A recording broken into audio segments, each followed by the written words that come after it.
প্রথমবারের মতো 48 দল নিয়ে 2026 ফুটবল বিশ্বকাপ অনুষ্ঠিত হবে যুক্তরাষ্ট্র, মেক্সিকো এবং কানাডায়। 11 জুন শুরু হয়ে শেষ হবে 19 জুলাই।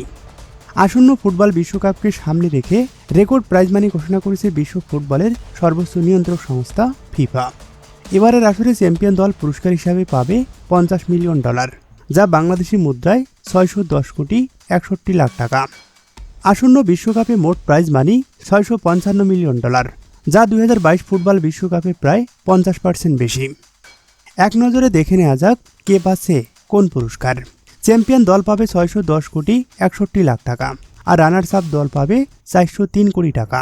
তৃতীয় ও চতুর্থ স্থান অধিকারী যথাক্রমে পাবে 355 কোটি 15 লাখ টাকা ও 329 কোটি 73 লাখ টাকা।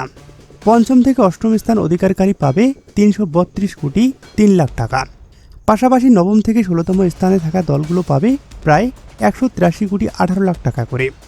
17 থেকে 32তম স্থানের দলগুলো পাবে 134 কোটি 33 লাখ টাকা এবং 33 থেকে 48তম অবস্থানে থেকে বিদায় নেওয়া দলগুলো পাবে 110 কোটি টাকা করে।